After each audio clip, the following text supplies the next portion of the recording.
JCB और tractor trolley की एक दुखद कहानी। गांव के एक किनारे बसा था हरिराम का छोटा सा घर। वह एक ईमानदार किसान था जिसने अपने जीवन की सारी कमाई से एक ट्रैक्टर और ट्रॉली खरीदी थी। यह उसका सपना था, अपने खेतों की जुताई खुद करना और दूसरों की मदद करके थोड़ा बहुत कमा भी लेना। कुछ वर्षों की मेहनत के बाद वह इतना सक्षम हो गया कि गांव में जब भी किसी को ट्रॉली की जरूरत होती, हरिराम का ट्रैक्टर सबसे पहले याद आता। सब कुछ ठीक चल रहा था जब तक एक दिन पास के कस्बे में एक बड़ी सड़क बनने का काम शुरू नहीं हुआ। इस काम के लिए बाहर से आई थी एक भारी भरकम जेसीबी मशीन। गांव वालों के लिए यह मशीन अजूबा थी। मिनटों में मिट्टी खोद देना, बड़े बड़े पत्थर हटा देना, ये सब जेसीबी चुटकियों में कर रही थी। हरिराम को लगा कि जेसीबी के आने से उसके काम कम हो जाएंगे।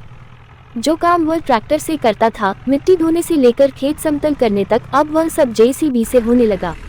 धीरे धीरे गांव के लोग जेसीबी वालों को बुलाने लगे।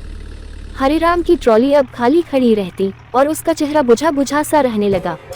एक दिन गांव के सरपंच ने उसे बुलाया और कहा, हरिराम, आज पास के गांव से मिट्टी लानी है। जेसीबी व्यस्त है, तू कर लेगा।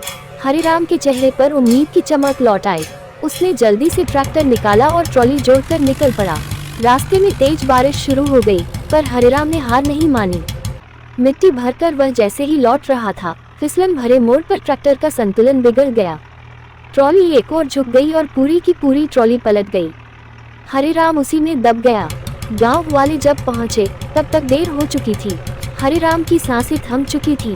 सबका दिल टूट गया। उस दिन पहली बार जेसीबी के ऑपरेटर ने कहा, जिसने सालों तक गांव की सेवा की, आज उसकी जान चली गई। हम मशीनें हैं, पर इंसान की जगह नहीं ले सकते। हरिराम की ट्रॉली अब गांव के चौक में खड़ी रहती है, बिना ट्रैक्टर, बिना आवाज।